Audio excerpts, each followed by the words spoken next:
जन्म जन्मांतर के पुण्यों को बढ़ाने वाली ये भगवान श्री हरि नारायण के अवतार और उनके मुख से निकली पावनी कथा है। भागवत के अनेक अर्थ हैं। मैंने कल निवेदन किया, जो कथा को सुन के हम भगवत स्वरूप में परिणित हो जाते हैं, अर्थात जो कथा हमें भगवान का स्वरूप प्रदान कर दे, जिन कथाओं को श्रवण करके हम भगवान के सानिध्य को प्राप्त कर लें, भगवान की चरणार बिंद से मुखार बिंद की छवि का अनुभव जो कथा कराए वो भागवत है। भगवतः इदम, जो साक्षात नारायण स्वरूप है वो भागवत। भगवता प्रोक्तम, जिसको स्वयं भगवान श्री हरि नारायण ने सबसे पहले अपने मुखार बिंद से प्रकट कर 4 श्लोकों में ब्रह्मा जी को, ब्रह्मा जी ने नारद जी को और नारद जी ने वेद व्यास को प्रदान किया, और तब वेद व्यास भगवान ने उसका विस्तार किया। व्यास का मतलब ही विस्तार करने वाला है। वेद विस्तार करणात् व्यासा नामा भवन मुनि। जो वेदों की सार को, वेदों के मंत्रों के तत्व को, उनके रहस्यों को कथा रूप में विस्तार करे, 18 पुराणों के रूप में विस्तार करे, उन्हीं का नाम है वेद व्यास। तो वेद व्यास जी ने इस चतुश्लोकी भागवत का 18,000 श्लोकों में विस्तार किया और अपने अधिकारी पुत्र सुखदेव को इस कथा को प्रदान कराया। ससंहितां भागवतीं कृत्वा नुक्रम्य चात्मजं सुकम अध्यापयामासो निवृत्ति निरतम मुनिः। अधिकारी मान करके कि हाँ ये इस कथा का अधिकारी है। अब आज की जैसी बात नहीं है कि सबको कथा सुना दो और सबको शिष्य बना दो, नहीं, ये तब की परंपरा थी। केवल अधिकारी शिष्य को ही गुरु दीक्षा प्रदान करता था, क्योंकि वो उस शिक्षा को ग्रहण करके उसका कभी दुरुपयोग नहीं करता था। अब आज तो गुरुजी कहते थोड़ी देर के लिए, और अपना स्वार्थ सिद्ध हुआ, गुरुजी कहीं रास्ते में मिल जाए, गुरुजी को नमस्कार करने में भी व्यक्ति अपना थोड़ा सा भड़कपन समझता है। नहीं, तब जो है उसी अधिकारी चेला को गुरु दीक्षा देता था, मंत्र की, शास्त्र की, वेद की, या जो भी रहस्य बताना हो। गुरुजी को लगता था कि ये जीवन में उस शिक्षा का सदुपयोग करेगा, जन सेवा में इस ज्ञान का प्रभाव डालेगा, जन सेवा में अपने ज्ञान का प्रयोग करेगा। तो संहितां भागवतीं कृत्वा 18,000 श्लोक की भागवत का विस्तार किया और सुखदेव जी को सुनाया। और सुखदेव जी ने राजा परीक्षित, आगे आप कथा सुनेंगे कि जब उन्होंने समीक महात्मा का अपमान किया तो 7वें दिन तक्षक नाग से डसकर मरने का श्राप मिला।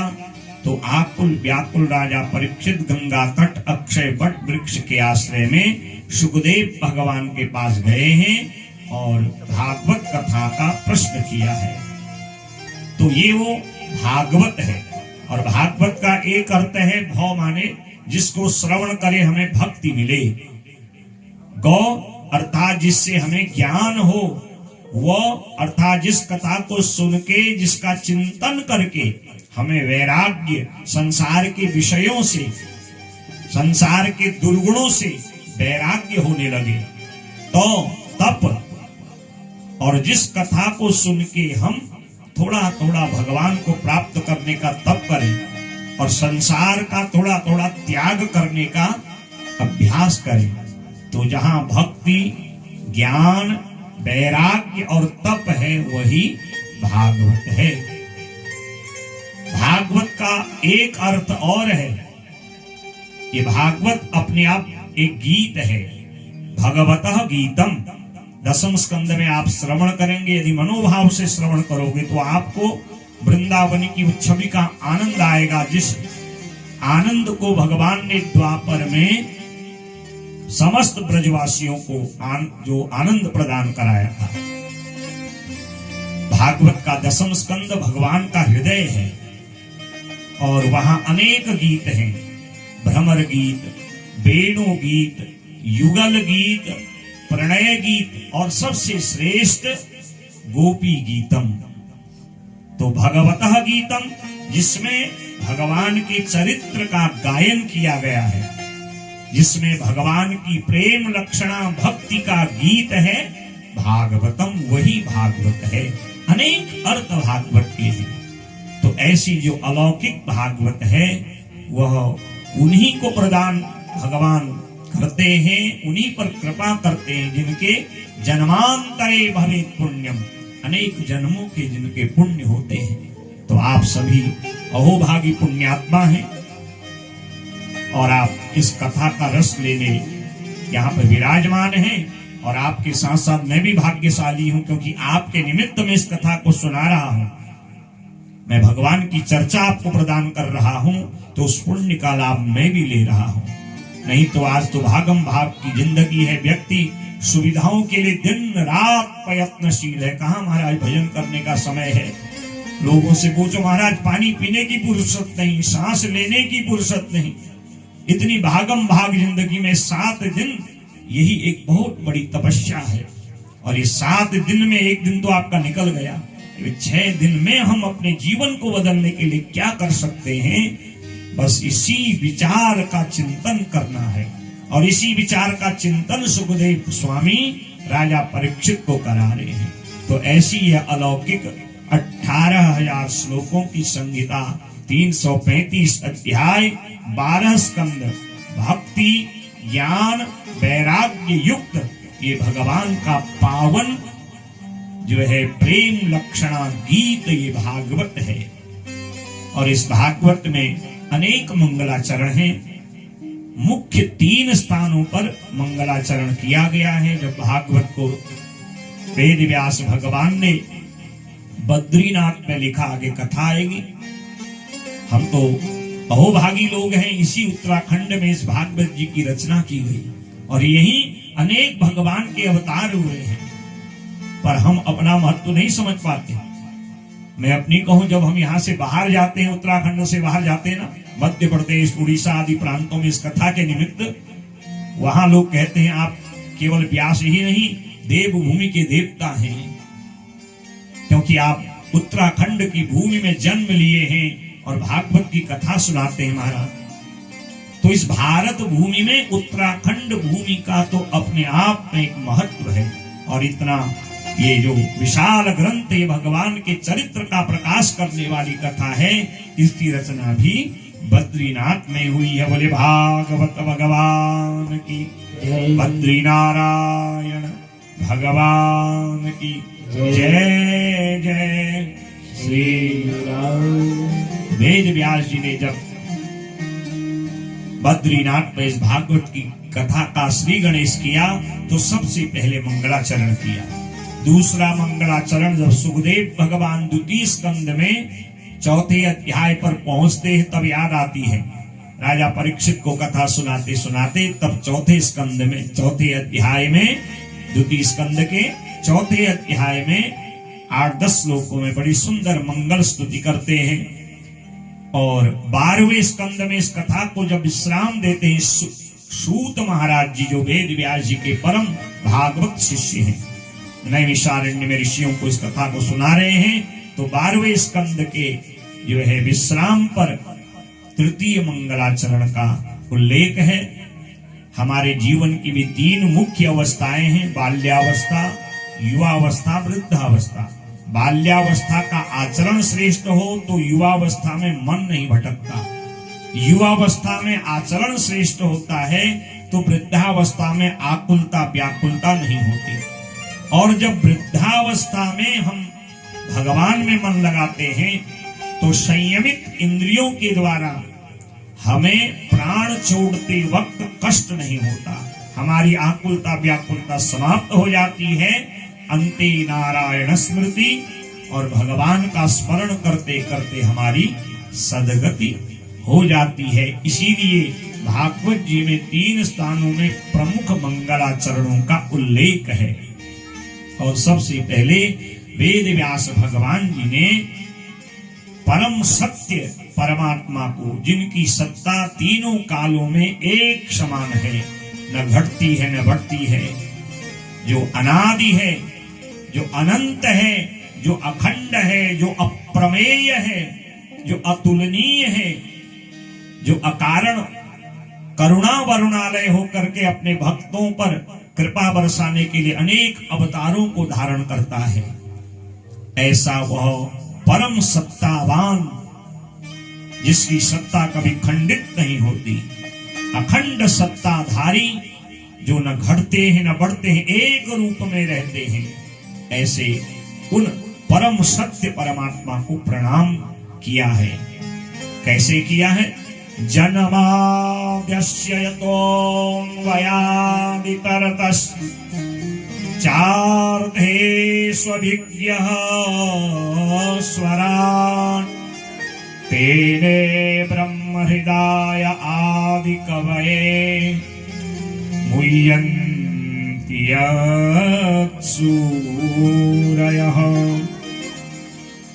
तेजो वारिमृदां यथा विनिमयो यत्र त्रिसर्गो मृषा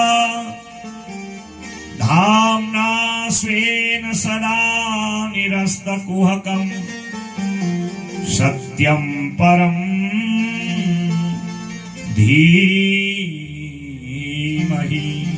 धी हमारी ये बुद्धि, हम इस बुद्धि के द्वारा या इस बुद्धि में हम उस परम सत्तावान अखंड अप्रमेय अपराजित एक स्वरूप आनंद स्वरूप, जिसकी सत्ता तीनों कालों में एक समान रहती है, परम सत्तावान परम सत्य नारायण को प्रणाम करते हैं। ये भागवत जी का प्रथम श्लोक है। इसके विद्वान अपने भाव से अर्थ करते हैं।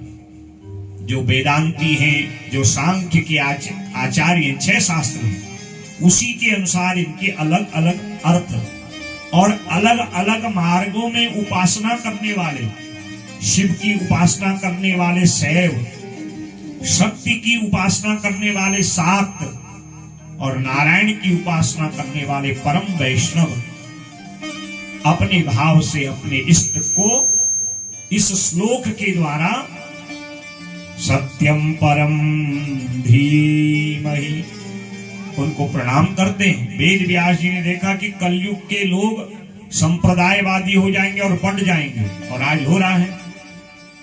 हमारे सनातनी लोग अलग अलग जातियों में बंट रहे हैं, वैसे सब एक हैं, परंतु अब चाहे राजनीति का कारण हो या जो भी हो, तो हैं तो सब एक ही है ना, परंतु उसके अनेक स्वरूप हैं, उनका एक ही भाव है, सबका एक ही है। अर्थ जैसे अलग अलग नदियों से जल प्रवाहित होता है, हमारे पहाड़ों में गाढ़ गधेरे होते हैं ना, सारा पानी नदी से नालों से निकल के नदी में, नदी से महानदी में और अंततः समुद्र में समाहित हो जाता है। वैसे ही चाहे आप गणेश जी को मानो, चाहे आप देवी को मानो, चाहे आप शैव हो चाहे वैष्णव हो, सबकी अंततः एक ही स्थिति है और सबका एक ही उद्देश्य है कि हमारा इष्ट हमें प्राप्त हो। तो इसलिए बटना नहीं, जो भी है सत्यम परम धीमहि। वेद व्यास जी ने देखा कि कलयुग के लोग बटेंगे, इसलिए उन्होंने रामम कृष्णम शिवम सत्यम गणेशम धीमहि नहीं कहा, सत्यम परम धीमहि। जिसका जो भी इष्ट है उसके लिए वो परम सत्य है, उसी रूप में वो प्रणाम करे। और कैसा है परमात्मा? जन्माद्यस्य यतोऽन्वयादितरतश्च, जो सृष्टि को बनाते हैं, पालन पोषण करते हैं और अंततः संतुलन क्रिया के द्वारा उसका संहार कर देते हैं। और जिन्होंने अपने नाभि कमल से ब्रह्मा जी को प्रकट कर उन्हें वेदों का ज्ञान दिया और संसार के जीवों को फंसाने वाली अपनी माया को प्रकट किया है। ज्ञानी तो उस माया से बच जाते हैं, भक्त भजन कर परमात्मा को प्राप्त हो जाते हैं, और संसार के विषयी जीव उसी माया में जो है आकुल व्याकुल होकर उस माया का पार तो पाते नहीं, बस उसका पीछा करते करते अंततः जैसे रेगिस्तान में कोई जल के लिए निकला मृग चमकती रेत को जल समझ के भागते रहता है। अब रेत में जल तो होता नहीं। कभी आप गर्मियों में सड़क से जब जाते हैं तो जो डामर है वो भी ऐसा चमकता है जैसे आगे पानी हो। यही मृग तृष्णा है, यही माया का रूप है। जिसको हम देख रहे हैं वो नहीं है जिसको हम समझ रहे हैं। माया जो है ही नहीं, या सा नैव जो है ही नहीं। तो ऐसी संसार के जीवों को फंसाने वाली माया, और योगी ज्ञानी भक्त तो परमात्मा का चिंतन कर माया से किनारे हो जाते हैं, और संसार के जो भोगी जीव हैं वो साधनों के चक्कर में, माया के चक्कर में अंततः दुर्गति को प्राप्त हो जाते हैं। ऐसे जो माया की रचना करने वाले हैं, अर्थात जल में थल, थल में जल का भ्रम कराने वाले, और जिनके ज्ञान से ब्रह्मादि देवता भी मोहित हो जाते हैं। दसम स्कंद में ब्रह्मा जी कृष्ण की लीला से मोहित हो गए, साधारण बालक समझ लिया। 1 वर्ष तक बछड़े सहित ग्वालों को ब्रह्मलोक बुला लिया, और ब्रह्मा जी ने देखा अब तो सब ब्रज में चौपट हो गया। जब देखा जो ग्वाले जो बछड़े मैं लेके आया वो तो वहां पहले से है। ये सब करने वाला कौन है? ध्यान लगाया। योगी ध्यान गम्यम यम ब्रह्मा वरुणेन्द्र रुद्र मरुतः स्तुन्वन्ति दिव्यैस्तवे। ब्रह्मा कहते हैं जिनको प्रकट करने के लिए मैं चारों मुख से वेद के मंत्र पढ़ा करता था। योगी जिनको अपने अंतर मन में ध्यान में देखते हैं, भक्त भक्ति रूप में देखते हैं, और मैं उन्हीं पर जो है अपनी माया चलाने लगा रजोगुण वाली, तो समझ गए ये कोई साधारण ग्वाले नहीं है, तो साक्षात परब्रह्म है। मुह्यन्ति यत्सूरयः।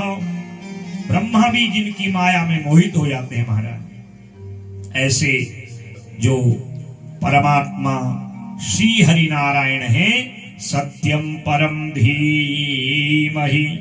हम अपनी बुद्धि में उनका ज्ञान प्रकाश ग्रहण कर उनको प्रणाम करते। बोले भागवत भगवान की जय। दूसरे श्लोक में भागवत सुनने वाले लोगों को बताया गया कि भागवत कैसी है, इस भागवत को सुनने से होता क्या है। धर्म प्रोजित कैत्रवोत्र परमो निर्मत्सराणां सदा वेद्यं वास्तवमत्र वस्तु शिवदम् तापत्रयोन्मूलनम्। श्रीमद्भागवते महामुनिकृते किम वा परैरीश्वरः सद्यो हृद्योरुध्यते त्रिकृतिभिः शुश्रूषुभिस्तक्षणा। ये जो भागवत है धर्म, इसमें केवल धर्म की ही चर्चा है। अगर धर्म को जानना है तो भागवत को किसी अधिकारी वक्ता से श्रवण करिए। रामो विग्रहवान धर्मः, कृष्णो विग्रहवान धर्मः। राम कृष्ण कोई साधारण नहीं, वो साक्षात धर्म का रूप है। धर्म हेतु अवतरेहु स्वामी। धर्म के लिए ही भगवान का अवतार है। अगर कोई धर्म को नहीं जानता तो राम जी का चरित्र सुने। भगवान श्री कृष्ण के द्वारा कुरुक्षेत्र में 18 अध्यायों की जो 700 श्लोक 18 योगों की भगवत गीता है, कभी उसका स्वाध्याय करे, उसे समझ में आ जाएगा धर्म क्या है। ये हिंदू मुस्लिम है, ये सिख, ये सब धर्म नहीं है, ये पंथ है। धर्म तो एक है, वह है वैदिक सनातन धर्म, और उसके जो आधार हैं वो भगवान श्री हरि नारायण हैं। वो समय समय पर उसकी स्थापना के लिए, उस धर्म वृक्ष की रक्षा के लिए राम कृष्ण कच्छप मत्स्य वराह कपिल नारायण वामन नारायण रूप में प्रकट होते हैं। इन अवतारों का उद्देश्य क्या है? जब जब हो ही धर्म के हानि, बाढ़ ही असुर महा अभिमानी, तब तब प्रभु धरि विविध शरीरा, हरहि कृपा निधि सज्जन पीरा, अभ्युत्थानम धर्मस्य तदात्मानं सृजाम्यहम्। आधा जब धर्म क्षीण होने लगता है, उसका प्रभाव, धर्म कभी क्षीण नहीं होता पर कभी कभी लगता है, जैसे सूर्य कभी अस्त नहीं होता, कभी कभी बादल उसको भले ही कुछ देर के लिए उसके प्रभाव को कम करते हैं, परंतु वह तेजोमय है, तेजोमय ही रहेगा। वैसे धर्म कभी क्षीण नहीं होता, कभी कभी लगता है, तो भगवान उस धर्म को पुनः जागृत करने के लिए, उसकी रक्षा के लिए अलग अलग अवतारों में इस लोक धराधाम में आते हैं, अपनी लीला को करते हैं। इसलिए कृष्णो विग्रहवान धर्म, कृष्ण ही साक्षात धर्म है। इसलिए पहले लिखा धर्म प्रोचित। इस भागवत में धर्म के अलावा और कुछ नहीं है। निर्मत्सराणाम सदाम, ये जो भागवत है ये निर्मत्सर लोगों की कथा है, अर्थात उनके मतलब की ये औषधि है। और निर्मत्सर कौन है? जिनके हृदय में काम, विषय, राग, द्वेष, छल, कपट नहीं है। ये मेरे से आगे कैसे बढ़ गया? ये मन की स्पृहा जब तक रहेगी, जब तक मन में द्वेष रहेगा, राग रहेगा, घृणा रहेगी, ये भागवत की कथा समझ में आने वाली नहीं, ना उसका परिणाम मिलने वाला। इसलिए निर्मत्सराणाम सदाम, निर्मत्सर होइए। ये जो मत्सर शब्द है, ये मत्सर शब्द से बना है। ये मत्सर दो प्रकार का है। एक तो जो शरीर को काटता है, डेंगू, मलेरिया आदि बीमारी होती है, औषधि से ठीक हो जाती है, परंतु जो अंदर का काम, विषय, स्पृहा रूपी मत्सर रूपी मच्छर काटे, तो उसके लिए सरल औषधि है ये भागवत की कथा। इस भागवत की कथा को उन लोगों को पीना चाहिए। ये कथा कैसी है? शिवदम, कल्याणकारी है। तापत्रयोन्मूलनम, 3 प्रकार के कांटे हैं, आदि दैविक, आदि भौतिक, आध्यात्मिक। इन 3 प्रकार के कांटों से संसार का प्रत्येक जीव दुखी है। किसी को कोई दुख है, किसी को कोई क्लेश है। हाँ, यदि इनसे निवृत्ति चाहिए, तापत्रयोन्मूलनम, 3 प्रकार के तापों से यदि निवृत्ति चाहिए तो इस कल्याणकारी भागवत को सुनिए। क्यों? श्रीमद्भागवते महामुनि कृते, महामुनि वेद व्यास जी ने इस भागवत में भगवान का जो दिव्य चरित्र सुनाया है, इसको जो भाव से सुनते हैं, मैंने कल भी निवेदन किया और रोज निवेदन करूंगा, इस कथा को सुनने के लिए रसिक बनिए और भावुक बनिए, तो क्या होगा? सद्य हृदयवरुध्यते, आपको धीरे धीरे भगवान के स्वरूप का आनंद आने लगेगा और आपको क्या लगेगा? वैकुंठ हमारा हृदय हो गया है। जो आत्मा यहाँ विराजमान है, जिसको हमने संसार के विषयों के रसों से ढका हुआ है, संसार के क्लेशों से ढका हुआ है, जिसको हम नहीं जान पा रहे, ईश्वर अंश जीव अविनाशी, ईश्वर अंश जीव अविनाशी, ईश्वर अंश जीव अविनाशी, ईश्वर अंश जीव अविनाशी, चेतन अमल सहज सुख राशि, चेतन अमल सहज चेतन अमल सहज सुख राशि। चेतन अमल सहज सुख राशि। सोई माया बस भयहु गोसाई। सोई माया बस भयहु गोसाई। सोई माया बस भयहु गोसाई। सोई माया बस भयहु गोसाई। नाचहि जीव मरे कटकी नाही। नाचहि जीव कटकी नाही। ईश्वर हरिवश जीव अविनाशी। ईश्वर जीव अविनाशी। जीव अविनाशी। जीव अविनाशी। हम संसार की माया के कारण अपने ही स्वरूप को भूल जाते हैं।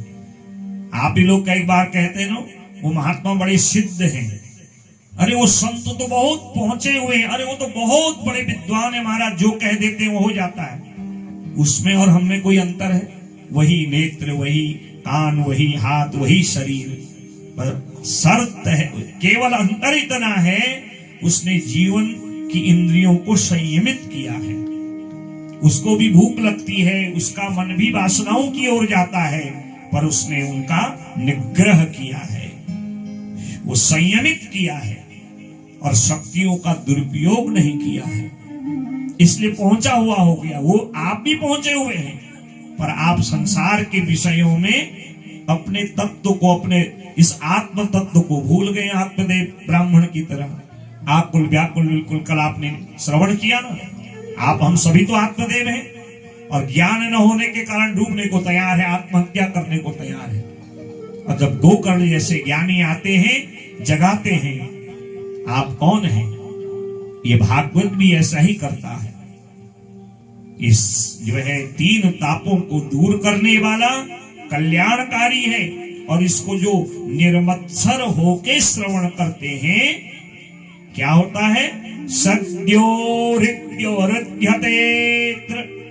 इस कथा को सुनने से धीरे धीरे जो आत्म तत्व है, जो आत्मा रूपी वह परमात्मा है, उसका हमें आभास होने लगता है, वो चेतना जागृत होने लगती है, उसका जो चित्तमय स्वरूप है, चिन्मय स्वरूप है, प्रकाश मान स्वरूप है, वह हमें दिखाई देने लगता है। जैसे बादल हटते हैं और सूर्य भगवान पुनः अपना प्रकाश प्रदान करते हैं।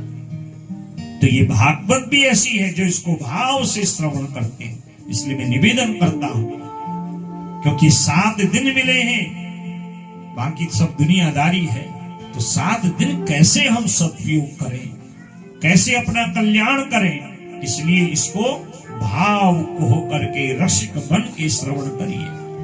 ये समय बार बार मिलने वाला नहीं।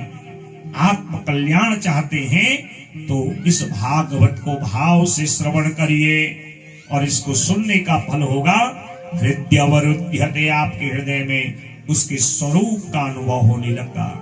जो बड़े बड़े संत, बड़े बड़े महंत, बड़े बड़े आत्मा रमण करने वाले आनंद का अनुभव करते हैं, विषयों से उनकी विरक्ति होने लगती है, देहाभिमान को जो समाप्त कर चुके हैं और आनंद को ले चुके हैं, ये कथा भी उन्हीं की तरह आपके हृदय में आनंद को प्रकट करती है।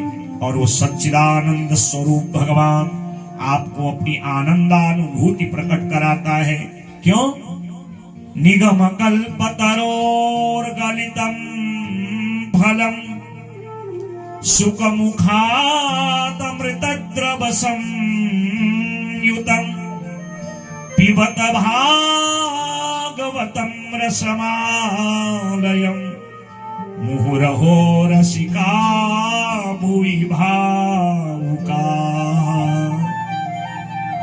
ये भागवत कल्प वृक्ष है, इसको क्यों श्रवण करना चाहिए? इसके श्रवण करने से हमें समस्त संसार की वस्तुएं तो मिलती ही हैं और उस परमात्मा के स्वरूप का आनंद अनुभव भी होता है और इस संसार के जन्म मरण के चक्र से भागवत मुक्त करा देता है। इसीलिए इस भागवत के वृक्ष को निगम कल्पतरो कहा है। निगम माने होता वेद। नितराम बोधयति गमयति वेदः, जो हमें ज्ञान प्रकाश प्रदान करे वो वेद है। विद ज्ञाने, जो हमें ज्ञान प्रदान करे। आत्म तत्व का दर्शन जो कथा कराती है, समस्त संकल्पों को पूर्ण कराती है, वह है कल्पतरु। बोले भागवत भगवान की जय। और ये भागवत इसलिए श्रेष्ठ है, 6 शास्त्र श्रेष्ठ है, 18 पुराण, 4 वेद श्रेष्ठ है। छोटा और कम कोई नहीं है। अब आपसे पूछे भैया, गुड़ जो मीठा है, मिश्री जो मीठी है, चीनी जो मिश्री, या गन्ने का रस जो मीठा है, बर्फी मीठी, लड्डू मीठा, रसगुल्ला, कोई बता सकता है किसकी मिठास कैसी है? वो तो जब हम चखेंगे तब पता चलेगा कि इसमें ये जो है स्वाद में थोड़ी सी भिन्नता होने के कारण, और मूल रूप में सब में वही मीठापन है। वैसे ही शास्त्र 6 हैं, 18 पुराण, 4 वेद हैं, सबका अपना महत्व, सब रसीले हैं, सब मीठे हैं। परंतु भागवत को श्रेष्ठ इसलिए कहा गया, सुख मुखात अमृत द्रव संयुतम। ज्ञानी लोग तो भागवत को सुखदेव का जूठन कहते हैं, जो वेद व्यास भगवान के अयोनिज पुत्र हैं, मां के गर्भ से जन्म नहीं लिया। अरणी मंथन कर रहे थे, पुत्र का चिंतन किया और सुखदेव भगवान अरणी से, जहां से अग्नि प्रकट होती है, वहां से प्रकट हो गए। बोले सुखदेव भगवान की। और जन्म से ही उनको वेदों का ज्ञान है, बड़े अलौकिक प्रतिभाशाली थे। तो इस भागवत को उन्होंने स्पर्श किया है। आपका बगीचा है ना, बगीचे में अनेक प्रकार के फल हैं और तोता केवल उस फल को ही अपनी चोंच मारता है, अपने फल से जूठा लगाता है जो उस बगीचे का सबसे मीठा फल होता है। अन्य फलों को खा के देखिए, जिस फल को तोता ने छुआ है उस फल को खा के देखिए, उसके स्वाद में उत्कृष्टता होती है और अधिक वो रसीला होता है। फल सब स्वादिष्ट हैं, पर जिसको तोता ने छुआ है वो फल अपने आप में स्वादिष्ट हो जाता है। शास्त्र, वेद, पुराण ये श्रेष्ठ हैं, रसीले हैं, पर भागवत का स्पर्श सुखदेव ने किया। अमृत द्रव, उनके स्पर्श करते ही ये भागवत अमृत बन गया। इसलिए ये समस्त संकल्पों को पूर्ण करने वाला कल्प वृक्ष बना। इसलिए पिबत भागवतम रसमालयम, इसलिए इसको पीजिए, क्योंकि न इसमें छिलका है न इसमें गुठली है। ये ऐसा फल है भागवत का, ये कल्प वृक्ष का ऐसा फल है भागवत। न इसमें छिलका है न इसमें गुठली है, छोड़ने के लिए कुछ नहीं है। इसलिए पीवत, और कैसे पीना है? कानों से इसको पीना है और गोकर्ण बनना है। और जब पिएंगे तो 2 फल होंगे, या तो हम रसिक बन जाएंगे या भावुक बन जाएंगे। मुँह रहो रसिका भूय भाव का। और एक बार नहीं, इसको पीते रहिए और इसका परिणाम ये होगा, यह कथा एक दिन आपको अपना स्वरूप, भगवत स्वरूप प्रदान कर देगी। बोले भागवत भगवान की जय। तो ऐसी अलौकिक भगवान के चरित्र का प्रकाश करने वाली कथा को नैमिषारण्य में सूत जी 88,000 सौनकादि महात्माओं को सुना रहे हैं। ऋषियों ने निवेदन किया, 6-7 प्रश्न किए और 6-7 प्रश्नों के ही उत्तर में 7 दिन की 7 दिवसीय यह जो भागवत कथा है, सूत महाराज जी ने हम आप सब लोगों के कल्याणार्थ सौनकादि महात्माओं को प्रदान करी है। बोले सूत जी महाराज की, सौनकादि ऋषियों की जय। जय श्री राम। तैकदा तु मुनयः प्रातरहुतहुताग्नयः सत्कृतं सूतमासीनं प्रपच्चूरिदमादरा। बड़े बड़े उच्च कोटि साधक महात्मा हैं, उसमें स्वयं जो है पाराशर महाराज जो वेद व्यास जी के पिता हैं, 60,000 वर्ष तक जिन्होंने गायत्री जपी है, वशिष्ठ, अत्रि, क्रतु, पुलह, पुलस्त्य आदि 88,000 महात्मा। सूत जी का ज्ञान श्रेष्ठ है, इसलिए ऊंचा आसन दिया। कहा हमने सुना है कि आपने गुरुदेव वेद व्यास जी के मुंह से 18 पुराण सुने हैं, और अभी अभी आपने उनकी नई कृति, नई रचना श्रीमद् भागवत को सुना है, और उसी कथा को सुनने के लिए हम यहाँ पर सब इकट्ठे हुए हैं। इसलिए हमारे कुछ प्रश्न हैं, उनका आप जो है भाव से कथा रूप में उत्तर दीजिए। और तब ऋषियों ने 6-7 प्रश्न किए। त्वया खलु पुराणानि सेतिहासानि चानघ आख्यातानप्यधीतानि धर्मशास्त्राणि यान्युत। आपने अनेक पुराणों को सुना है, और सद्य ही शीघ्र ही जो गुरुदेव भगवान के द्वारा रचित भागवत है उसको आप सुन के आए हैं। तो हम आपसे निवेदन करना चाहते हैं कि भागवत जी की रचना कैसे हुई, क्यों भागवत जी की रचना हुई, और इस भागवत में जो भगवान का स्वरूप है उसका विस्तार हम आपकी वाणी से सुनना चाहते हैं। और वैसे भगवान को अजन्मा कहा है, वेद भगवान को क्या कहता है? अज नयस्य जन्मः जायते, जिसका जन्म ही नहीं होता। इसलिए हम क्या कहते हैं? भगवान का अवतार हुआ है, भगवान प्रकट हुए, भगवान का जन्म नहीं होता, जन्म जीव का होता है। भगवान का तो अवतार होता है प्रकट, और प्रकट कौन होता है? जो पहले से तो है पर वो दिखाई नहीं देता, और भाव से प्रेम ते प्रकट हो ही में जाना। और भक्त को लगता है कि भगवान का जन्म हुआ है, तो भगवान तो अवतार लेते हैं, प्रकट होते हैं। तो भगवान अजन्मा है तो अवतार क्यों लेते हैं? और उनके कितने अवतार हैं? और द्वापर में वो देवकी वसुदेव के बेटा बन के आए, तो उनके अवतार का कारण क्या था? सूत जानासि भद्रं ते भगवान सात्वतां पतिः देवक्यां वसुदेवस्य जातो यस्य चिकीर्षया।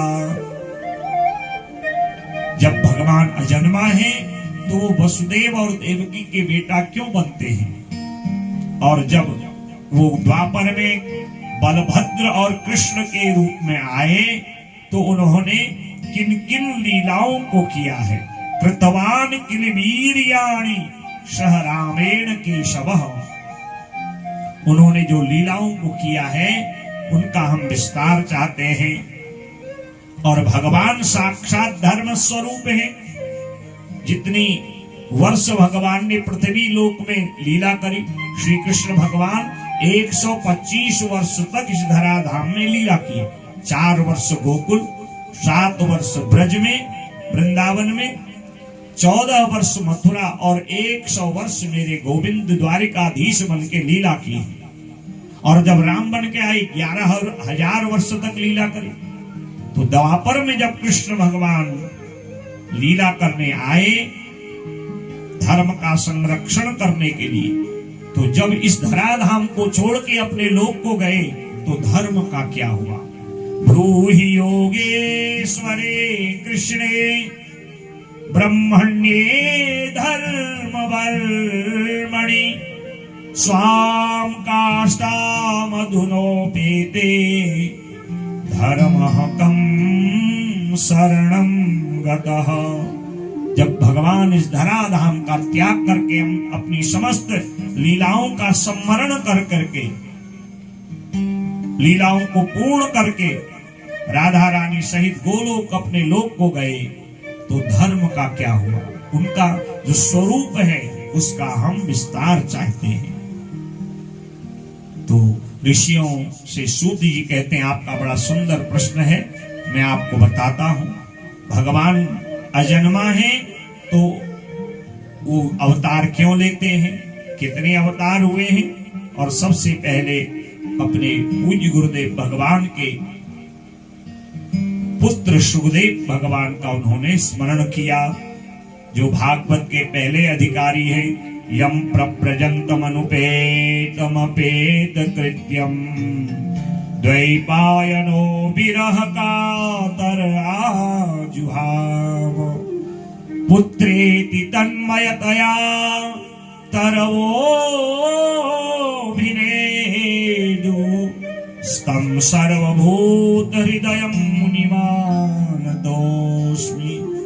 ये जो भागवत के श्लोक है ना, ये भगवान राधा कृष्ण की स्तुति है। अब आजकल भागवत की परंपरा में श्लोक कम होते जा रहे हैं, पर हम तो अपने गुरु परंपरावादी हैं, व्यास परंपरावादी हैं। कथा में संगीत आप लोगों के ही कारण हम रखते हैं। हमारे वर्ष में 1-2 कथाएं बिना संगीत की भी होती है। अपनी पर्वती कुमाऊनी बोली में भी होती है एक कथा।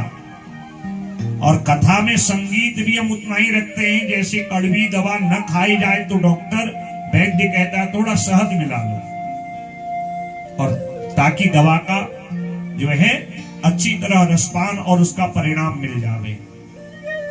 और ये श्लोक सुनाने की परंपरा है। जितना हम भागवत के अधिक श्लोक श्रवण करेंगे हमारे उतने पाप दूर होते हैं। इसीलिए हर कथा के विश्राम दिवस पर मैं श्रोताओं से 2 श्लोकों का भी उच्चारण कराता हूं। अब आजकल वक्ता तो बहुत हैं, पर उसमें बहुत कम गुरु परंपरावादी हैं। गुरु बनाना कोई नहीं चाहता, सुनना कोई नहीं चाहता, सुनाना हर कोई चाहता है। आप ही लोगों में कई लोग होंगे जो सुनना तो चाहते नहीं, केवल सुनाना चाहते हैं। कई लोग होते हैं ना, अरे चुप तो सही, पहले मेरी बात तो सुन, अरे मेरी बात सुन। बताइए, सुनने की आदत है नहीं, सुनाओगे तो क्या सुनाओगे? और अधिकारी वक्ता वही है जो अपने गुरु के पास रह के सुने। हमने वर्षों तक इस कथा को अपने पूज्य गुरुदेव भगवान के सानिध्य में श्रवण किया। मैं जो आपको सुना रहा हूं ना, ये मैं नहीं, ये मेरे पूज्य गुरुदेव भगवान आपको सुना रहे हैं। ये उन्हीं की कृपा है। मैं तो बाल बुद्धि वाला, मैं इस भागवत के भाव को आज तक नहीं जाना। गौ गौ तो ये तो बहुत बड़ी बात है हमारा।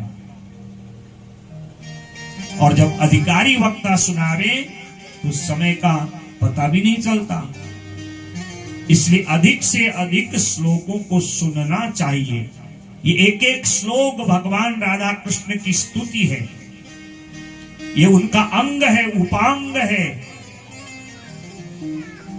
हम भगवान की छवि को देख के जैसे मोहित हो जाते हैं, वैसे इस भागवत के श्लोक उनके चरण से मस्तक पर्यंत एक एक अंग है। और जितना अधिक हम भागवत के श्लोकों का श्रवण करते हैं, हमारे संकल्प उतनी जल्दी पूर्ण होते हैं। तो जो भगवान सुखदेव हैं, उनकी स्तुति सूत महाराज जी कर रहे हैं कि हम उन वेद व्यास जी के पुत्र सुखदेव भगवान को प्रणाम करते हैं। कैसे हैं? यम प्रप्रजंत, जो जन्म से ही परिव्राजक है, घर में रुके ही नहीं, जन्म लेते ही बाबा बन गए और जाने लगे। और पीछे पीछे वेद व्यास भगवान, बेटा सुखदेव रुक जाओ, बेटा सुखदेव रुक जाओ। जिन जिन वृक्षों को सुखदेव भगवान का स्पर्श होता है, वो जड़ वृक्ष भी बोलने लगते हैं। विरह कातर आजुहाव, पुत्र के वियोग में चलते चलते जो है वेद व्यास भगवान इतने ज्ञानी, देखिए पुत्र का मोह। सुखदेव जी तो कुछ प्रत्युत्तर नहीं देते। हाँ, जिन वृक्षों को सुखदेव जी का स्पर्श होता है, तरवोभिनेदु, वो वृक्ष भी ज्ञानी बन के उनको उत्तर दे रहे हैं। वेद व्यास जी, आपका बेटा कोई साधारण पुत्र नहीं, ये तो अलौकिक प्रतिभाशाली ज्ञान का अवतार है।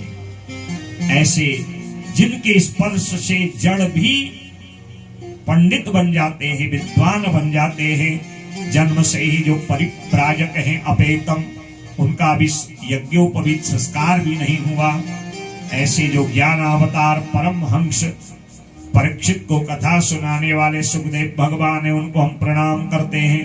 बोले सुखदेव भगवान की।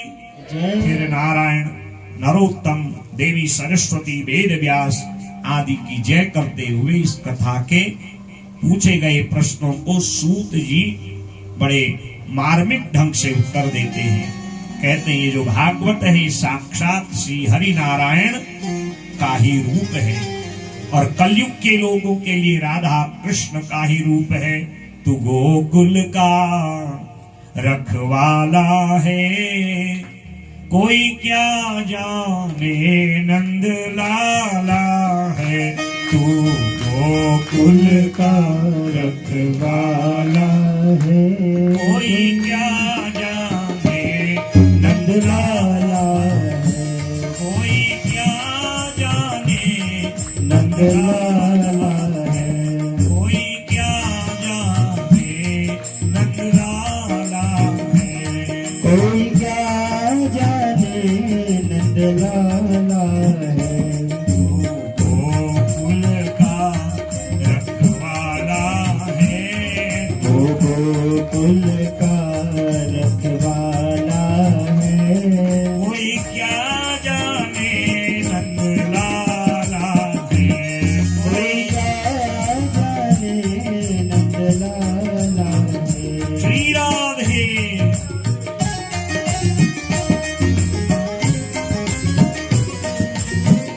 ये सेवा श्री राधे, श्री राधे। थोड़ा फेस को हल्का सा।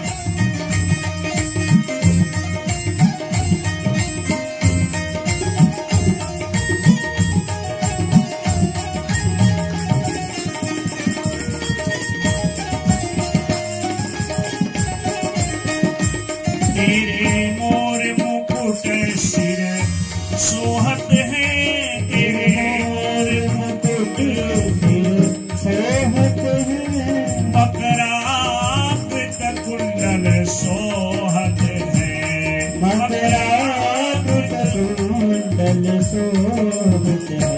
तेरे मोर मुकुट सिर सोहत है,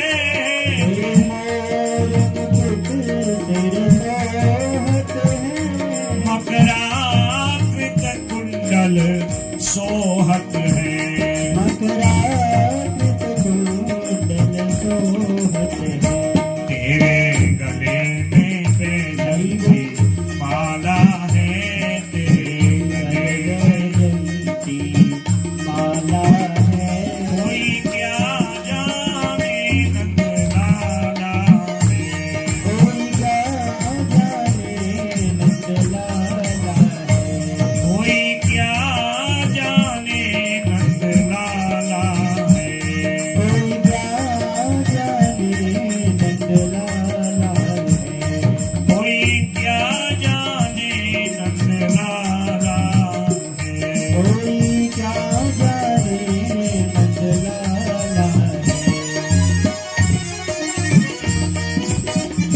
थोड़ा बॉक्सों को बढ़ाओ, बॉक्सों को बढ़ाओ जरा थोड़ा सा। श्री राधे।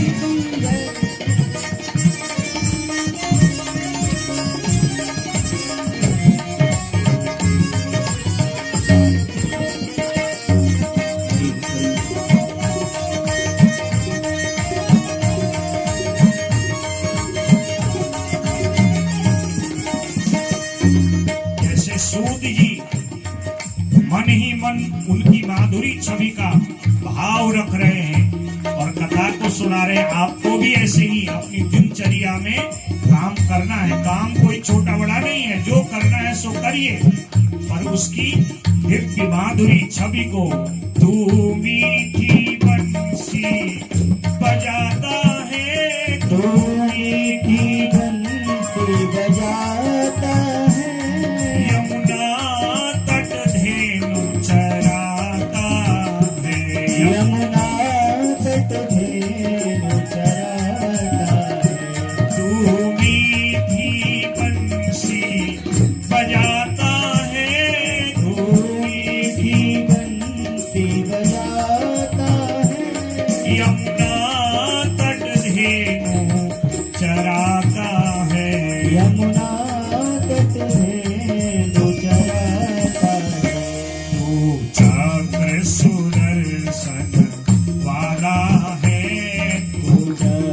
सुदर्शन वाला है। कोई क्या जाने नंदलाला है। कोई क्या जाने नंदलाला है। कोई क्या जाने नंदलाला है। कोई क्या जाने नंदलाला है।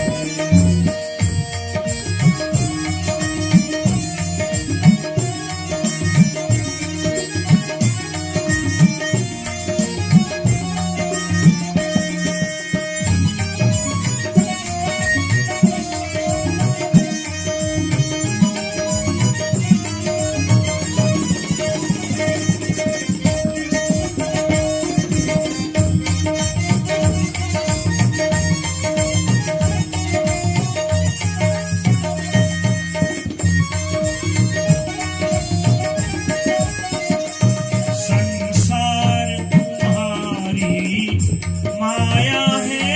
संसार तुम्हारी माया है। घट घट में तू ही समाया है। घट घट में कोई समाया है। तू ही प्रभु दीन दयाला है। तू ही प्रभु दीन दयाला है। कोई क्या जाने हरि हरि नंदलाला है। कोई क्या जाने नंदलाला है। कोई क्या जाने नंदलाला है। कोई क्या जाने नंदलाला है। श्री राधे।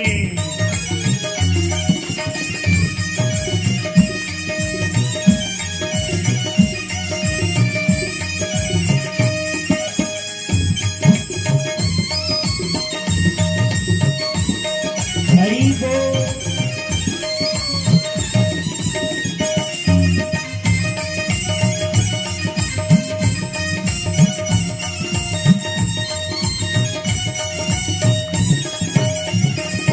जो शरण तुम्हारी आता है।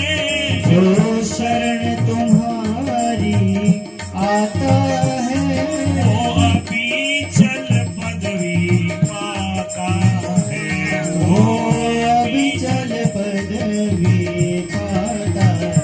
जो शरण तुम्हारी आता है। जो शरण तुम्हारी आता है। वो अभी चल पदवी पाता है। वो अभी चल पदवी पाता है। फिर कटे जन्म जन्म जाला है। फिर कटे जन्म जन्म जाला है। कोई क्या हरि जाने नंदलाला है। कोई क्या जाने नंदलाला है। गोकुल का रखवाला है। वो गोकुल का रखवाला है। कोई क्या जाने नंदलाला है। कोई क्या जाने नंदलाला है। हरि बोल।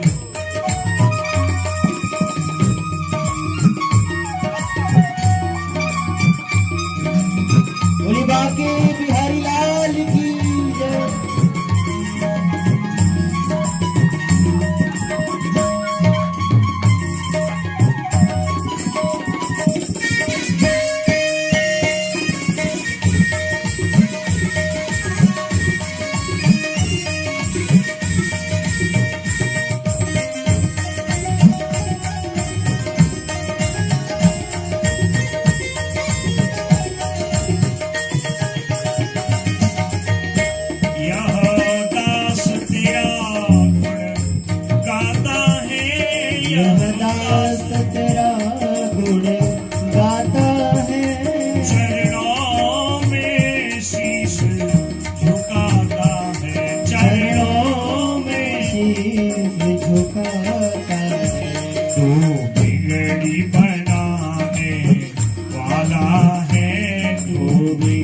कोई बनाने वाला है, कोई क्या जाने नंद लाला है, कोई क्या जाने नंद लाला है, वो गोकुल का रखवाला है, वो गोकुल का रखवाला है, कोई क्या जाने नंद लाला है, कोई क्या जाने नंद लाला है, क्या जाने नंद लाला है, कोई क्या जाने नंद लाला है, कोई क्या जाने नंद लाला है, कोई क्या जाने नंद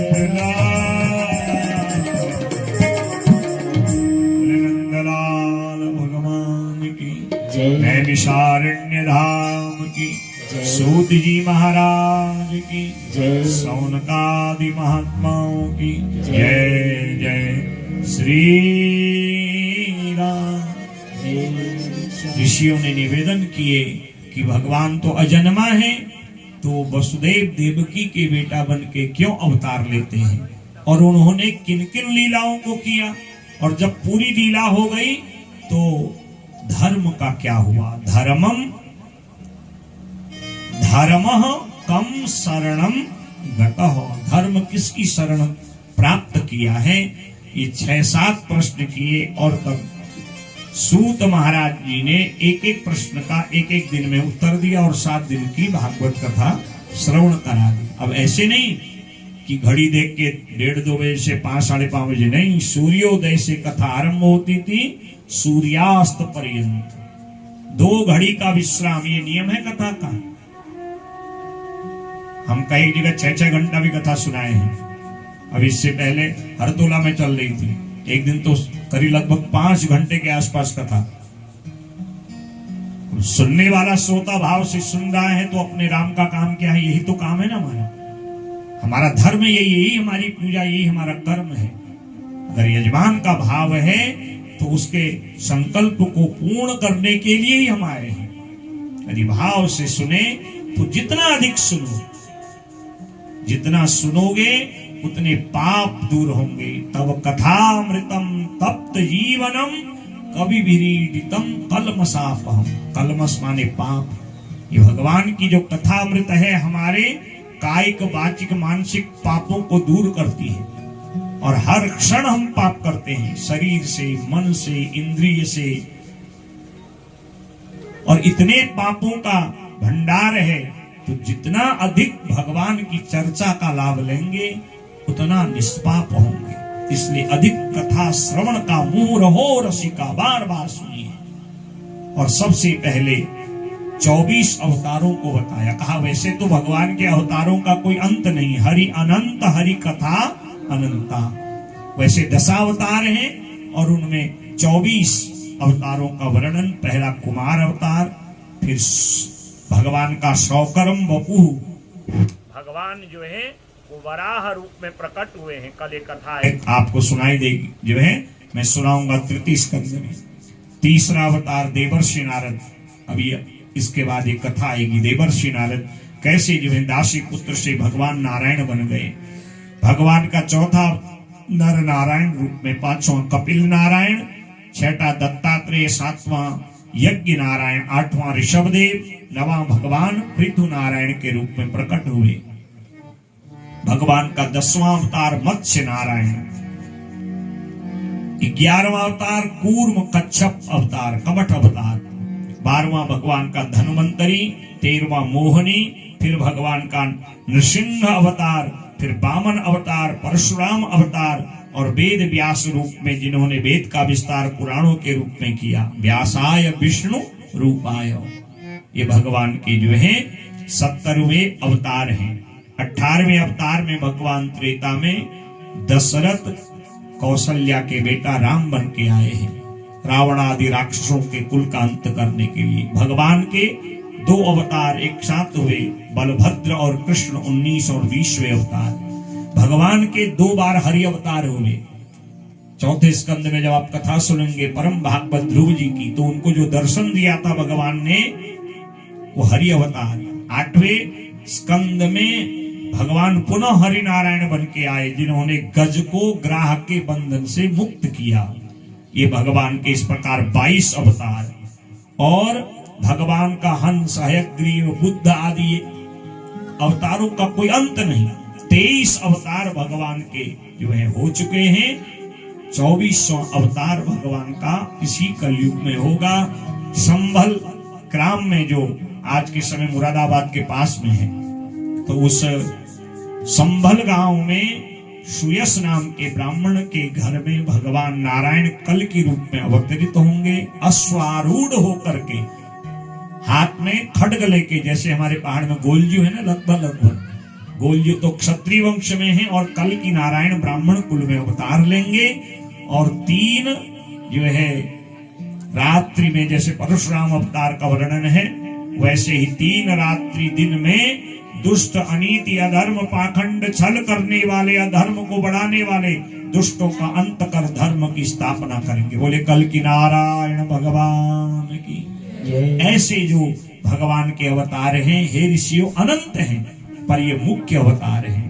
और भगवान के अवतार का हेतु जगत का कल्याण है। विप्र, धेनु, सुर, संत, हितौलीन, मनुज अवतार।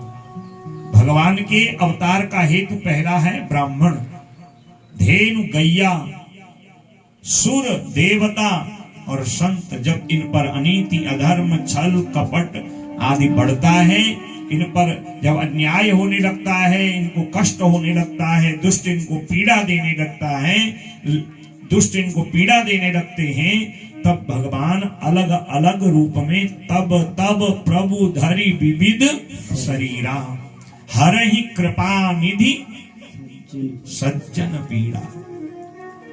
और भगवान के नारद अवतार का वर्णन करते हैं कि नारद जी स्वयं अपने अवतार की कथा बद्रीनाथ में वेद व्यास भगवान को सुना रहे हैं।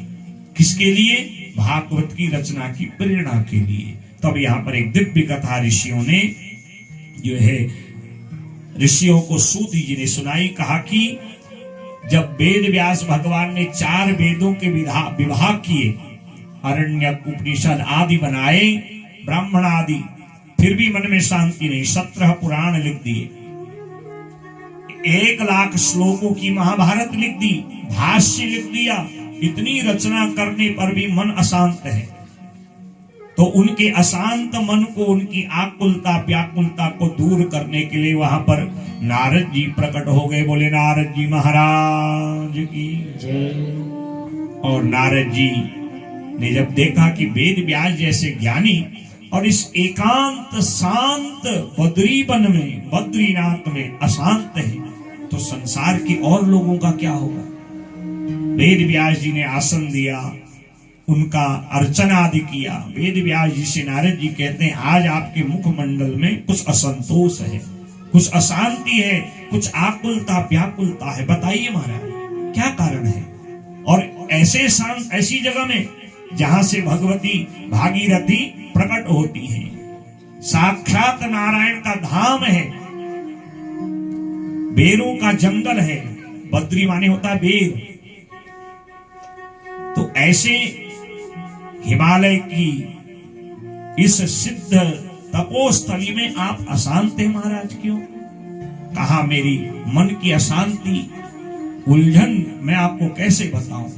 सारी बात बताई कि मैंने पुराणों की रचना कर दी, वेदों के 4 विभाग कर दिए, शिष्यों को ज्ञान प्रदान कर दिया, फिर भी आकुलता व्याकुलता शांत नहीं होती। तो कहते महाराज वैसे तो आप ज्ञानी हैं, पर मैं आपसे निवेदन करता हूं कि आप भगवान की लीला संबंधी कथा की रचना करो, जिसमें भगवान की बाल लीलाओं का वर्णन हो। उन लीलाओं को लिखते लिखते आपका संतोष, अशांति, आपकी आकुलता व्याकुलता शांत हो जावे।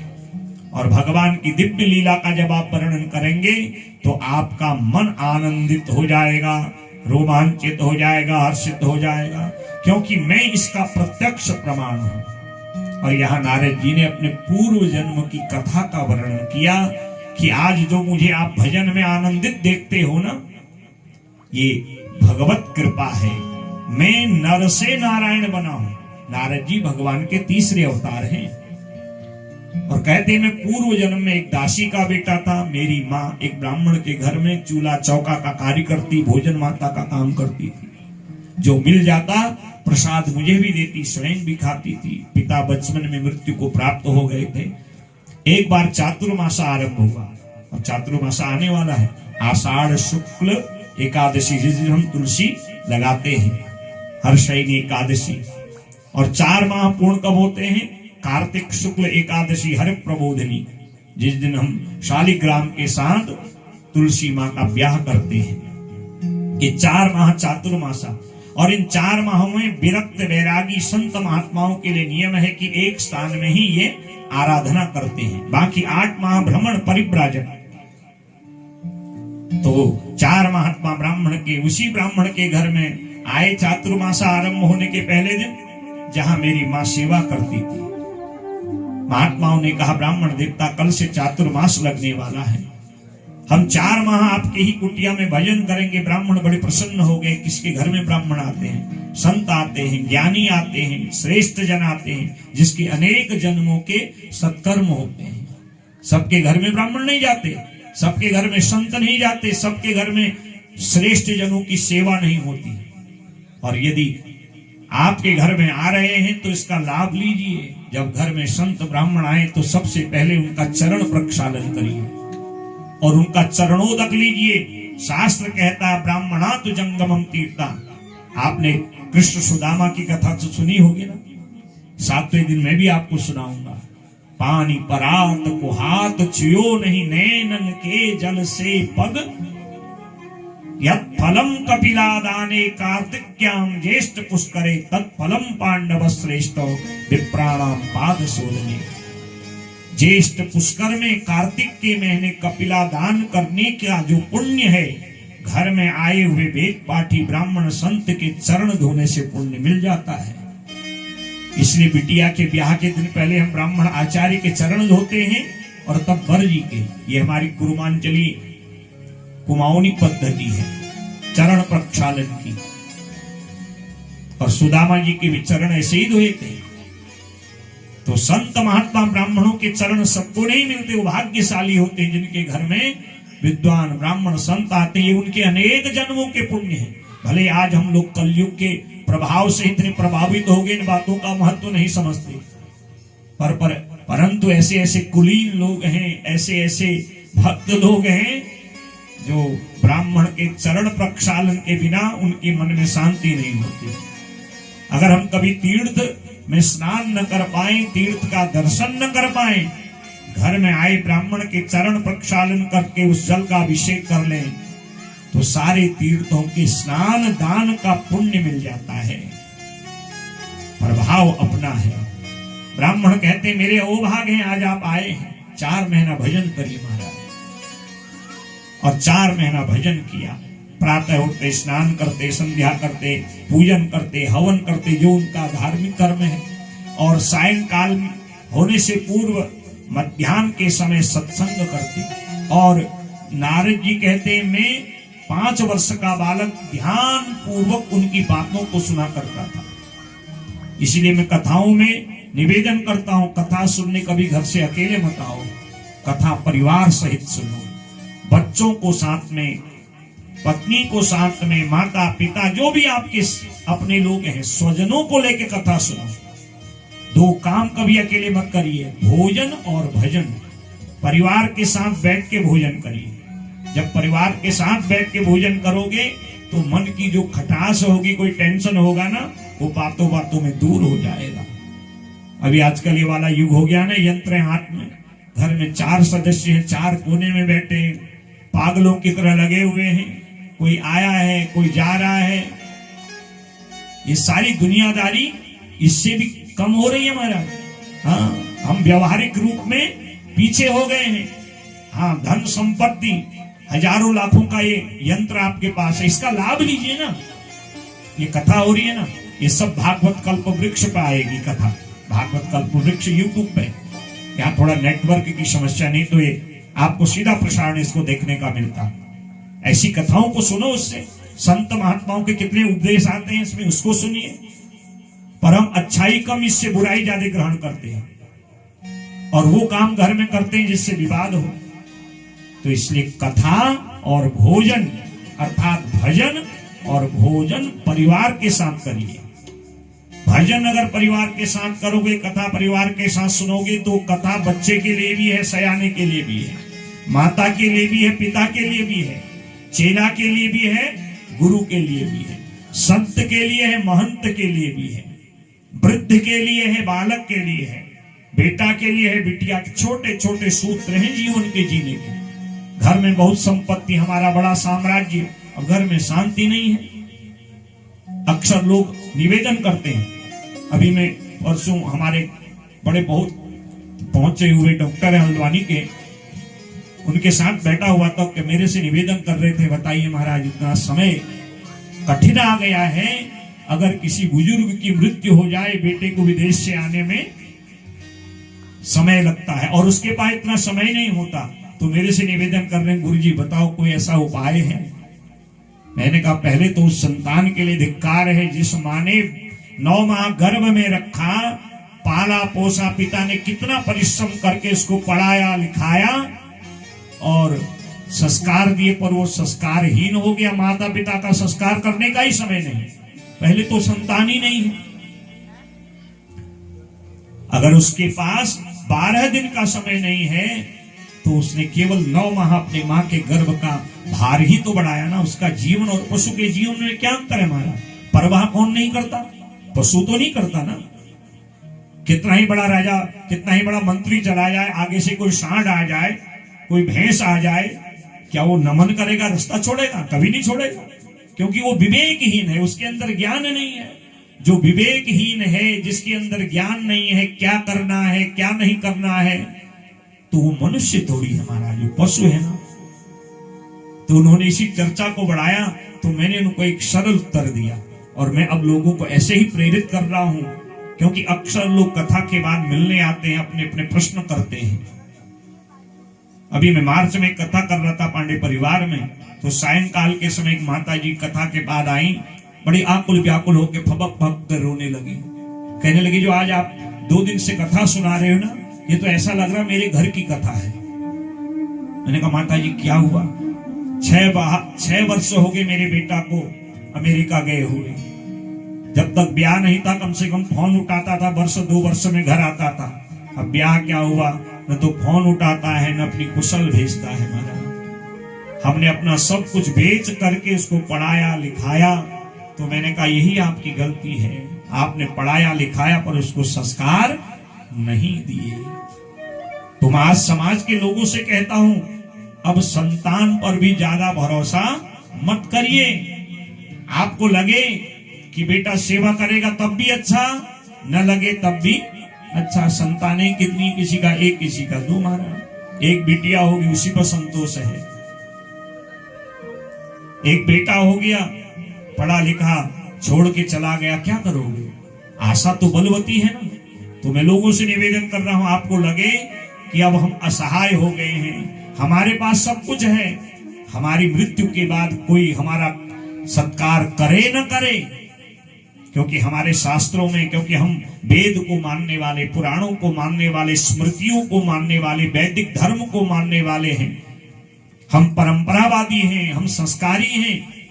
तो हमारे शास्त्र वेद कहते हैं कि मृत्यु के पश्चात जिसका अंत्येष्टि कर्म नहीं होता, सपिंडीकरण नहीं होता, श्राद्ध नहीं होता, गया श्राद्ध नहीं होता, उसकी सदगति नहीं होती, वो प्रेत योनि में धुंधकारी की तरह भटकता है। तो मैं आज अपने इस 32-33 वर्ष की कथा के अनुभव से लोगों से कहना शुरू कर दिया हूं व्यास गद्दी से, कि अब किसी पे विश्वास करने की विशेष, ठीक है आपका बेटा आज्ञाकारी है, सेवा करने वाला है, तब भी बढ़िया, नहीं है तो जब आपको लगे कि अब हम कुछ भी करने में समर्थ नहीं है, आप तीर्थों में जाइए, तीर्थों में जाकर के किसी महात्मा को गुरु बनाइए, संन्यास ग्रहण कर लीजिए।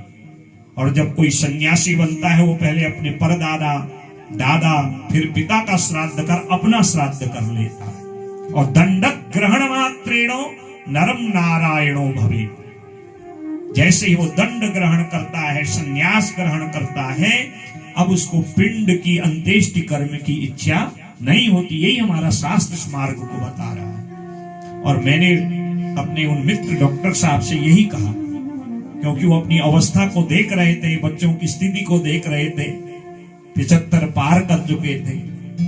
4 दिन पहले की बात है, यहाँ आने के अगले दिन की बात है।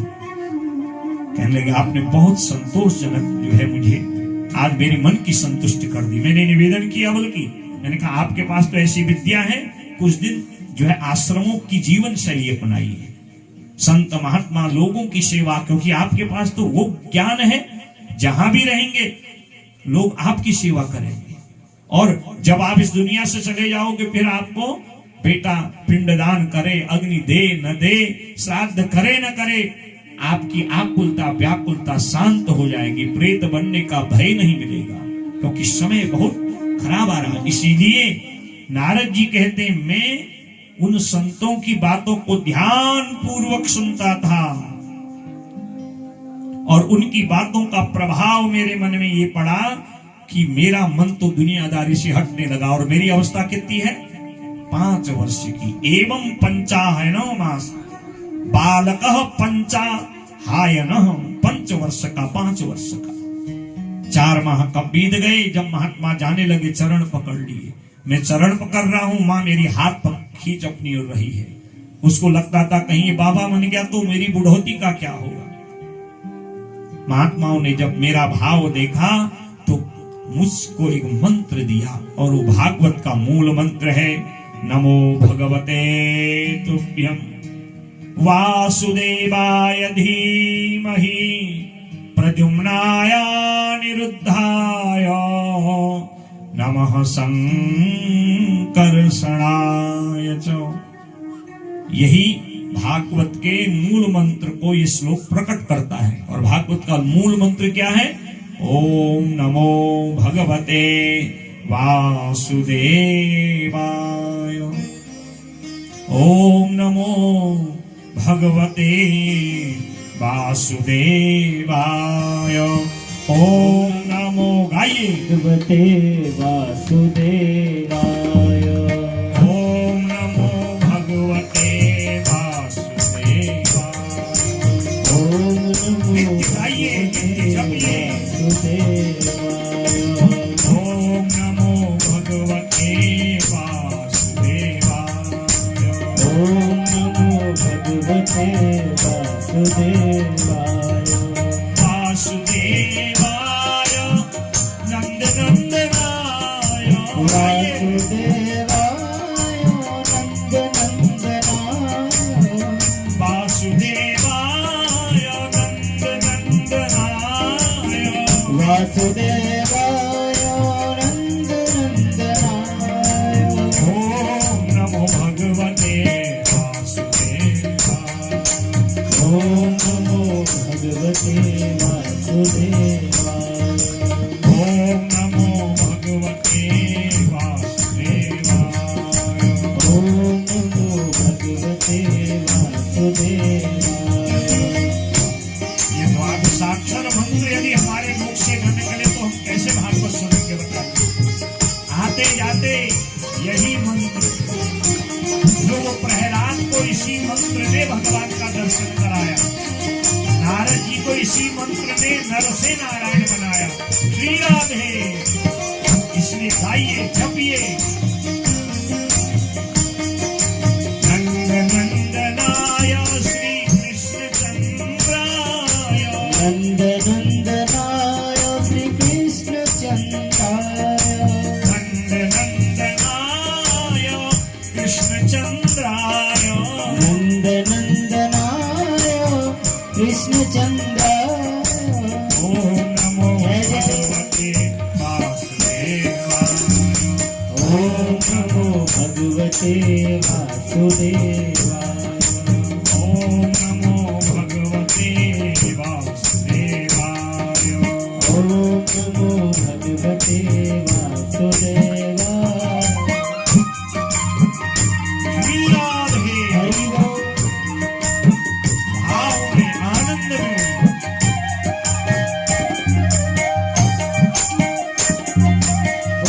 बिहारी लाल की जय। नंद नंदनाय श्री कृष्ण चंद्राय नंद नंदनाय श्री कृष्ण चंद्राय यशोदानंदनाय देवकी नंदनाय यशोदानंदनाय देवकी नंदनाय यशोदानंदनाय देवकी नंदनाय यशोदानंदनाय देवकी नंदनाय नंद नंदनाय श्री कृष्ण चंद्राय ओ नंद नंदनाय कृष्ण चंद्राय ओम नमो भगवते वासुदेवाय ओम नमो भगवते वासुदेवाय कृष्ण चंद्राय श्री वासुदेवाय नंद नंदनाय श्री चंद्राय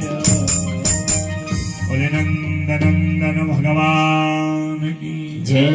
नारद जी कहते हैं इस मंत्र का मेरे मन पर बड़ा प्रभाव पड़ा। मंत्र का सरल अर्थ है जो भगवान से मिला दे, जिसका उच्चारण करते ही भगवान की अनुभूति होने लगे, जिसका उच्चारण करने से ही कनेक्टिविटी प्रभु की होने लगे। मंत्र माने जो मन से जुड़ जावे, और मन से किसको जोड़ना है? परमात्मा को। दुनिया को जोड़ोगे क्या मिलेगा? सुख संपत्ति तो मिलेगी, जब उसका वियोग होगा तो दुख मिलेगा। और परमात्मा को मन से जोड़ोगे तो निश्चित आपकी मन की आकुलता व्याकुलता समाप्त होगी। इसलिए मैंने अपने मन को ओम नमो भगवते वासुदेवाय। आप जब घर से आए ना, दुनियादारी की चर्चा तो रोज है, इसी मंत्र को जपते आए, और जब जाएं तो देखिए जीवन में बहुत अंतर आएगा। कई बार लोग बड़े भावुक हो जाते हैं, वो समझते हैं व्यास जी शायद भगवान है जो कह देंगे हो जाएगा। अरे हम कुछ नहीं है, हम तो केवल भगवान का गुण गाते हैं और प्रयास करते हैं कि किसी के जीवन में थोड़ा सा परिवर्तन हो जाए। इतने लोग कथा सुन रहे हैं ना, 4 लोगों के समझ में भी अगर कथा आ गई तो मेरी एक कथा सफल हो गई। क्योंकि सबको समझाना कठिन है। एक पिता अपने बेटे को नहीं समझा पाता। जिस पत्नी के साथ 7 जन्म की प्रतिज्ञा करी है उनको तो कौन समझा सकता है हमारा। किसी को समझाना बड़ा कहत कठिन, समझत कठिनो साधन कठिन। ये सत्युग त्रेता नहीं है, यहाँ समझाना बड़ा कठिन है। लोग सुन तो लेते हैं, उसके बाद गुण तो कम, कहने वाले के ही अवगुण गाते हैं। कुछ लोग कहेंगे बाद में, अरे ऐसे व्यास तो आपके जैसे कितने आए महाराज, कितनी कथा सुन ली। तो सुन के क्या हुआ? यही सुना कि अवगुण निकालो, नहीं गुण ग्रहण करो। एक कथा तो गुण प्रदान करती है। यदि इस कथा से जीवन में परिवर्तन आ रहा है तो समझ लो कि एक कथा समझ में आ गई, और परिवर्तन आया तो समझ लेना फिर परमात्मा की अनुभूति और उनका दर्शन भी होने लगेगा। तो ऐसे ही जब नारद जी कहते हैं कि महात्मा गए, उन्होंने मंत्र दिया, मैं माला पकड़ के जप करता, माता सोचती कहीं बाबा बन गया तो। ये मन में उनके मन में भय रहता था, अब मैं भजन कैसे करूं? एकदा निर्गतां गेहात् दुहन्तीं निशिगां पथि सर्पो दशत् पदास्पृष्टः कृपणां कालचोदितः।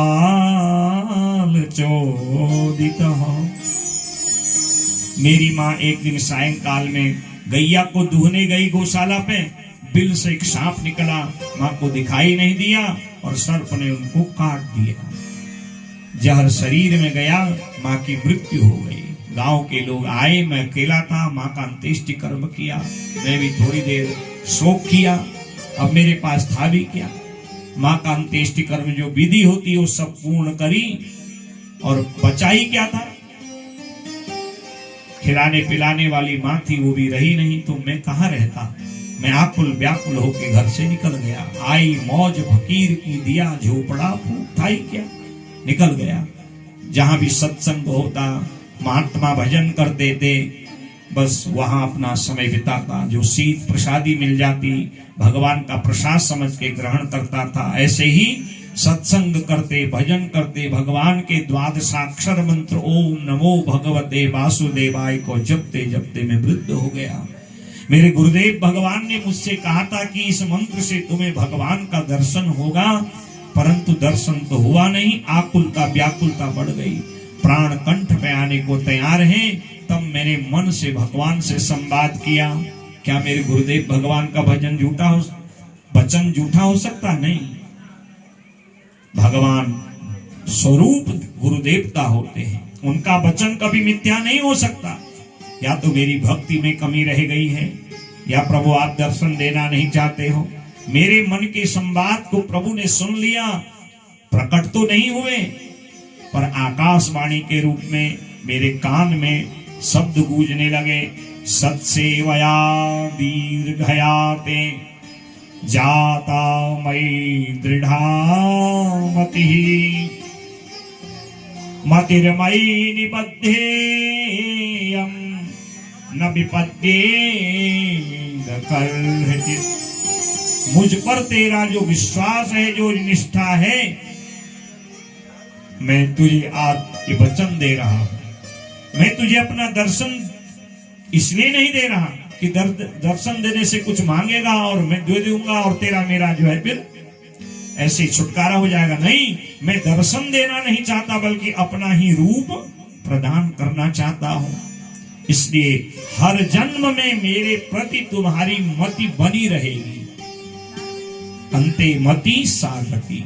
और एक नहीं, मेरे अनेक जन्म हुए, और हर जन्म में मैंने भगवान के पावन नाम का संकीर्तन किया, भजन किया, सत्संग किया। और जब सृष्टि का प्रलय हुआ तो भगवान ने संकल्प कर अपने नाभि से ब्रह्मा जी को प्रकट किया, और ब्रह्मा जी को प्रकट कर ब्रह्मा जी ने 10 मानसिक पुत्रों को बनाया। अत्रि, पुलह, पुलस्त, क्रतु, वशिष्ठ, पुलह, पुलस्त आदि 10 पुत्रों को बनाया। कल उनका वर्णन आपको सुनाऊंगा। और उसमें 9 हैं दक्ष और 10वें हैं नारद। और मैं नारद नारायण रूप में प्रकट होकर के हाथ में देवदत्त नाम की वीणा को लेके, देवदत्तामिमां वीणां स्वर ब्रह्म विभूषिता मूर्छित्वा हरि कथा गायमानश्चराम्यहम्। ये देवदत्त नाम की वीणा मुझे मिली, और मैं भगवान का श्रीमन नारायण नारायण हरि हरि, भजवन नारायण नारायण हरि हरि, यही भजन गाते गाते कभी मूर्छित हो जाता था। और जो आज नर से मैं नारायण बना हूं, ये उनकी ही लीला की कृपा है, उन्हीं के भजन का प्रभाव है। इसलिए आप भी एक ऐसा जो है ग्रंथ की रचना करिए भगवान की, जिसमें लीला का विस्तार हो, भगवान की दिव्य कथा हो, और उस कथा के द्वारा आपकी आकुलता व्याकुलता शांत हो जाएगी। और मैं आपको प्रेरणा स्वरूप संकेत रूप में 4 श्लोक प्रदान करता हूँ, जिसको चतुश्लोकी भागवत कहा जाता है।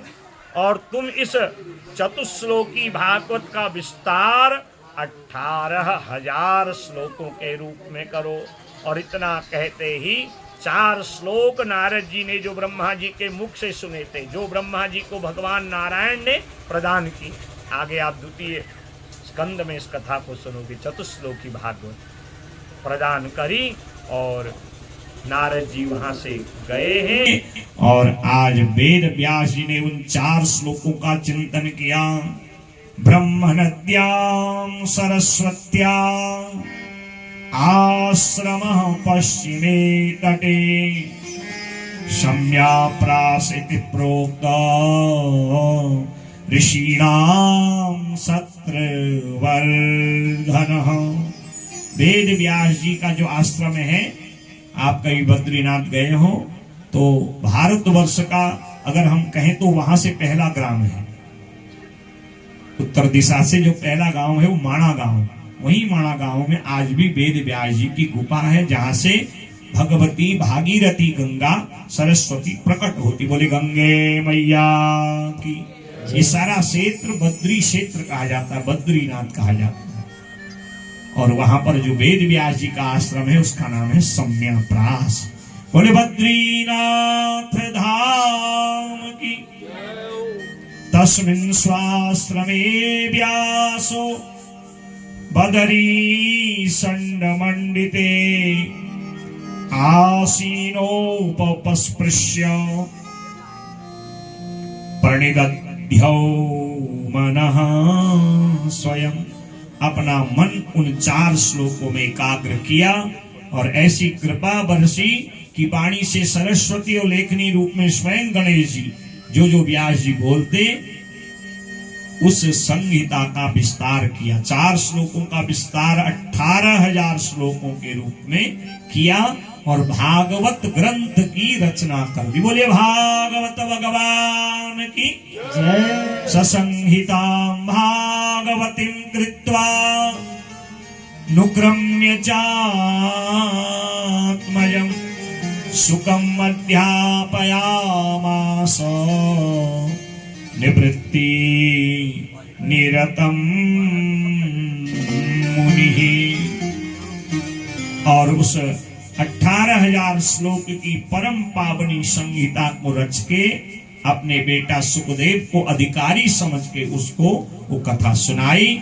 और तब सुखदेव जी ने इस भागवती संहिता को गंगा तट के किनारे अक्षय वट वृक्ष जो आज भी विराजमान है वहां पर राजा परीक्षित के कल्याणार्थ उसको परम गति प्रदान करने के लिए, सर्प के भय से निर्भय करने के लिए, मुक्ति प्रदान करने के लिए उस कथा को सुनाया।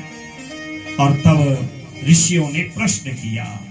सवै निवृत्ति निरतः सर्वत्रोपेक्षको मुनिः कस्य वा बृहतीमेता आत्मा रामः समभ्यसत्। सुखदेव भगवान तो एक स्थान पर गैया दूहने से अधिक समय तक नहीं रहते हैं।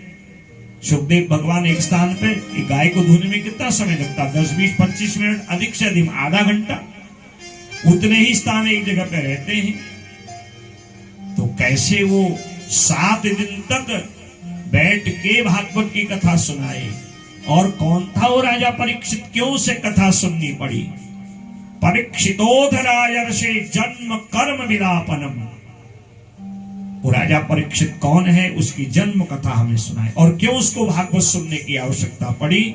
तब यहां से जो है महाभारत की एक कथा संक्षेप में सुनाई है।